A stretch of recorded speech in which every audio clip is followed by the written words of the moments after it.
J'ai froid, j'ai froid, j'ai froid, j'ai faim, j'ai faim, j'ai faim, j'ai froid, j'ai faim, j'ai faim, j'ai froid, j'ai froid, j'ai faim, j'ai faim, j'ai froid.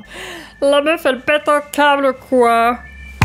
Ça fait littéralement 3 ans qu'on veut parler du printemps républicain au Canard réfractaire. Bon, pour vous, c'est peut-être un truc un peu flou, vous voyez pas trop qui ça concerne. Pour nous, c'est un des acteurs majeurs du pourrissement du débat public en France et de tous les débats à la con autour de la laïcité. Et aujourd'hui, c'est cette même réinterprétation de la laïcité qui fait que sur de nombreux plateaux télé, on pleure toujours les victimes israéliennes des attentats du 7 octobre, mais sans désapprouver une seule seconde la tentative de génocide que mène depuis le gouvernement israélien. Oui, il y a une différence à faire entre des gens qui sont des civils qui sont assassinés dans la rue par des commandos islamistes qui débarquent dans les villages pour brûler les maisons et les victimes collatérales de bombardements consécutifs à cette attaque. Je pense qu'il faut marquer cette différence, que c'est même très important de la faire. Là encore, ça n'est pas commensurable. Et là, à la fin, c'est des enfants qui meurent. Le printemps républicain, c'est tout un dogme qui se répand de plateaux télé, en journaux et en radio. Et leur objectif, c'est d'aller au plus proche du pouvoir. Et pour ça, ils sont prêts à servir la soupe à n'importe qui pouvant les en rapprocher, quitte à trahir tous leurs engagements d'origine. Aujourd'hui, on s'attaque enfin à ce gros morceau dans une trilogie chronologique et idéologique.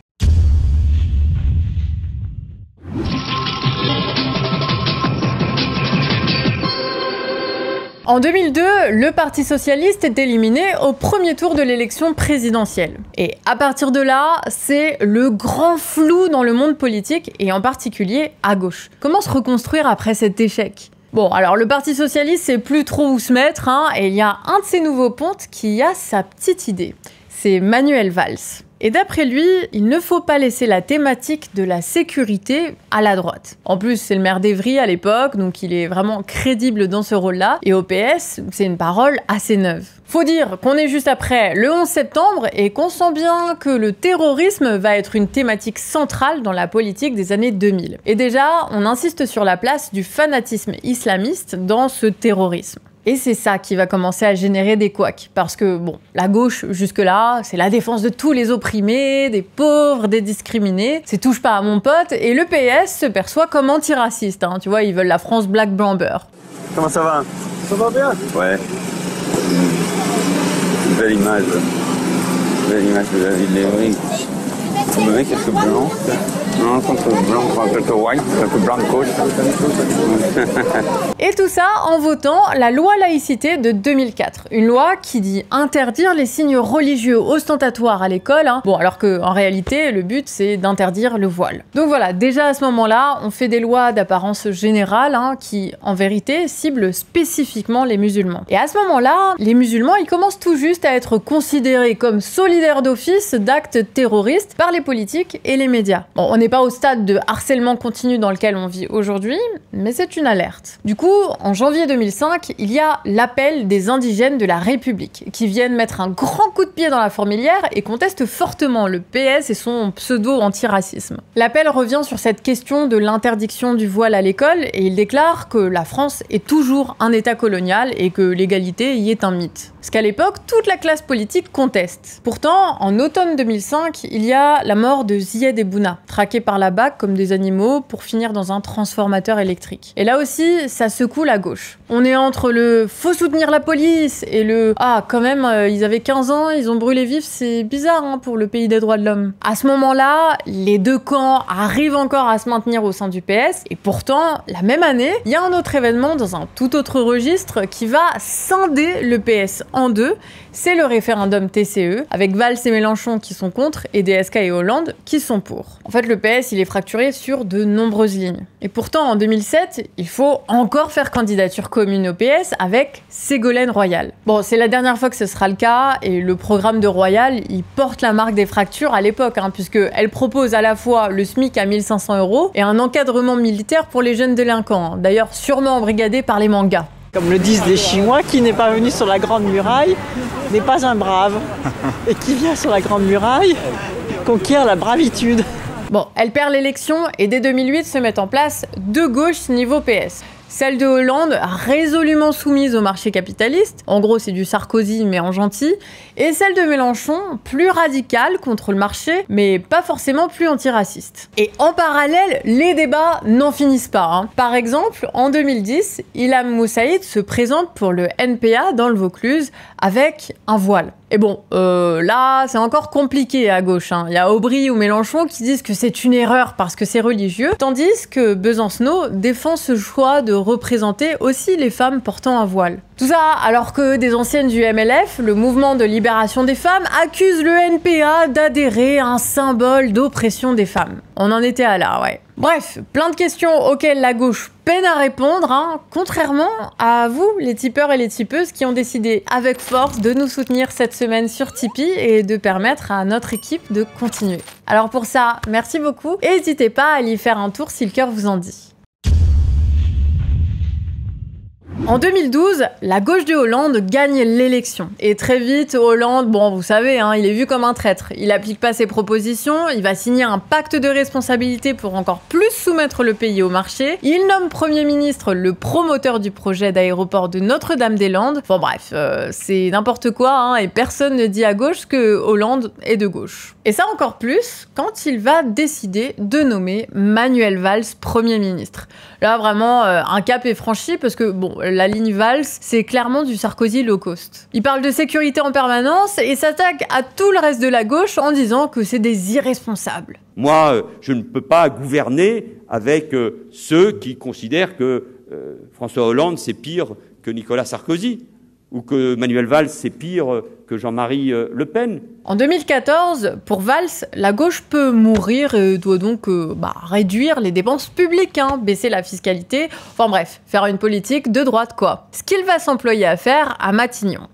Parfois, il y a des positions irréconciliables à gauche, et il faut l'assumer. Bon, et puis il allait pas s'arrêter en si bon chemin, Hollande. Hein. Vous connaissez l'histoire, il nomme Macron, il fait la loi de destruction du travail de 2016, et puis bon, là, tous ceux qui n'avaient pas encore bien ça en tête comprennent bien que le PS, en fait, n'en a rien à faire des droits des travailleuses et des travailleurs. Pourtant, la ligne Valls va réussir un tour de force. Au moment des attentats de 2015, elle va faire une récupération politique de dingue et s'attribuer toute seule la défense d'une valeur qui marche bien, la laïcité. Bon, rappelons que la laïcité de 1905, c'est surtout la séparation des églises et de l'État dans leur volet pouvoir. En gros, un pouvoir religieux n'est pas censé être mêlé à un pouvoir politique en France. Bon, et pourtant, ça ne nous empêche pas aujourd'hui encore de financer des lieux de culte ainsi que leur personnel et l'enseignement religieux en Alsace-Moselle, à travers le Concordat. Ça, et puis quelques autres petites exceptions mises en place par le régime de Vichy. Bon, alors pour se détacher d'une gauche plus radicale à la Mélenchon, voire la Poutou, et pour récupérer des voix plus à droite, genre Bayrou ou Sarkozy, les socialistes doivent se trouver un cheval de bataille. Donc 110 ans après la loi de 1905, la laïcité va devenir toute l'identité assumée de cette gauche capitaliste de Hollande. Bon, en même temps, moi je pense que ça s'explique, je pense qu'il a juste trouvé le bouquin de Machiavel en tombant dans la truffade, là, bon, et quoi, diviser pour mieux régner, ennemi intérieur, tout ça, on connaît. Puis c'est bon la truffade. Bon, blague à part, Valls et ses petits potes, là, prennent un principe républicain, le déforment et en font leur marque de fabrique. Bon, et ce qui les intéresse là, c'est pas les valeurs que porte la loi de 1905, mais c'est plutôt ce qu'ils peuvent en faire, diviser en montrant du doigt les pratiquants spécifiques d'une religion, l'islam. Moi je suis française, que vous vouliez ou non, donc bon, vivons heureux ensemble quoi.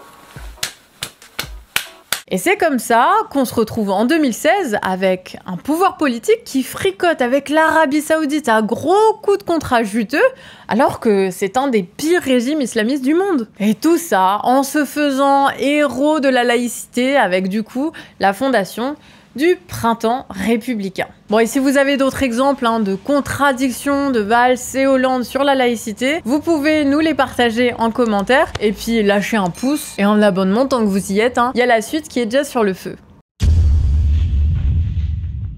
Bon, alors, le printemps républicain se monte en 2016 avec un manifeste qu'ils mettent sur leur site avec une prétention truc de ouf. Et alors là, c'est le moment de sortir le bingo spécial France, parce qu'on a la cocarde et la Marianne sur le logo, et on met le manifeste sous le tableau de Delacroix, la liberté guidant le peuple. Bon, ce manifeste, il commence en parlant du terrorisme islamiste et il reprend le discours habituel de l'attaque de la République et de ses valeurs. Vraiment, aucune explication géopolitique, pas de revendication claire non plus, hein, mais ça annonce la couleur. Et surtout, à la toute fin, juste après avoir dit que les discriminations, c'est pas bien, eh bien, le manifeste se termine sur « Écoutez bien, pour nous, le principe de l'égalité entre hommes et femmes, et plus encore le combat permanent pour sa réalisation effective, sont au fondement des sociétés modernes. Il ne saurait être remis en cause pour des raisons de coutume, de croyance ou d'opinion. »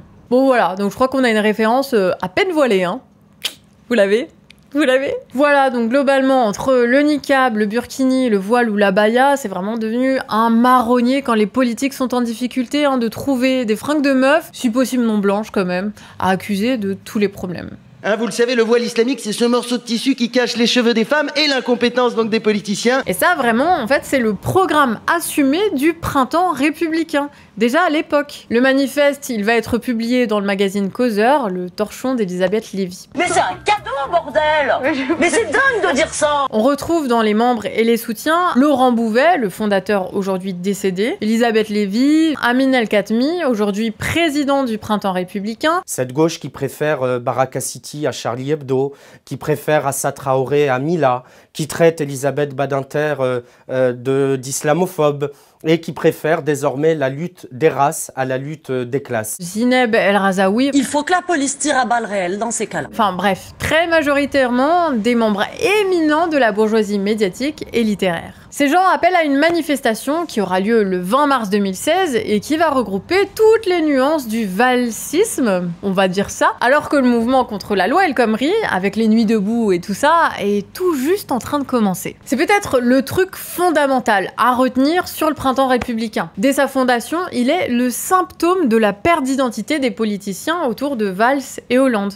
Mais il est aussi une formidable diversion des enjeux sociaux. Il est créé et repris médiatiquement pour détourner l'attention des mobilisations contre la loi de destruction du travail, vraiment parce qu'il répond à des attentes médiatiques. En 2003, réforme des retraites, grand débat sur le voile. En 2010, réforme des retraites, grand débat sur le voile. En 2013, réforme des retraites, grand débat sur le voile. En 2016, manifestation contre la loi travail, suspense. De quoi va-t-on parler? En fait, ce sont des bourgeois qui s'en foutent complètement des dégâts du capitalisme et qui se sont trouvés un petit hobby qu'ils imaginent être populaire. Taper sur les musulmans. Un hobby qui va faire écho dans toutes les années suivantes, dans tout le monde médiatique, dont une bonne partie va adhérer, sinon au parti, au moins à l'obsession laïciste du printemps républicain.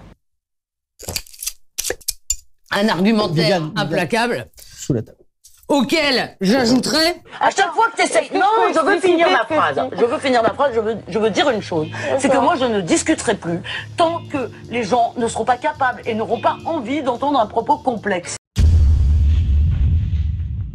Bon, il faut quand même pas oublier que le printemps républicain, quand il se crée, il a déjà des gros relais d'influence. Le principal à l'époque, c'est évidemment Manuel Valls. Sa candidature aux primaires socialistes de 2017, bon, c'est un peu une version dopée aux hormones de celle de Royal en 2007, avec toute son expérience de casseur de mouvements sociaux acquise pendant le hollandisme. Il faudra être fort, solide, faire preuve de sang-froid. Mais finalement, c'est Emmanuel Macron qui est élu et Manuel Valls est récupéré là-dedans comme la 5e roue du carrosse, hein, en trahissant au passage. Mais bon, la trahison, c'est sa spécialité en même temps, donc pas très étonnant. Pour faire court, vous êtes ici chez les salopards, hein. On en est même au point où le Manuel Valls, un député macroniste de 2017, là, il va partir à Barcelone pour devenir conseiller municipal. Enfin bon, voilà, hein, le printemps républicain est bien embêté parce que son poulain les a pas menés très loin. On fomente, on renégate, on laisse libre cours à notre fantaisie.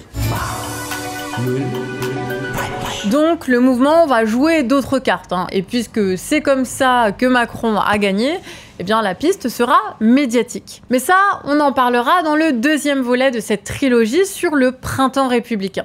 Et si vous avez envie d'en avoir un aperçu par une autre lorgnette, il y a une vidéo de Lumi et Usul à propos du journal Franc-Tireur qui parle longuement d'une petite partie de ce second volet qu'on vous prépare, et c'est top. Nous on se retrouve très bientôt pour continuer cette petite série avec la prise de puissance de la tentative de prise de pouvoir du printemps républicain. On parlera de leurs représentants les plus illustres, qu'on a appelés les ravagés de la laïcité. C'était Emric à l'écriture, Nina à la présentation et Pixel au montage. On remercie beaucoup Thomas pour sa relecture et puis on vous dit à bientôt. Prenez soin de vous.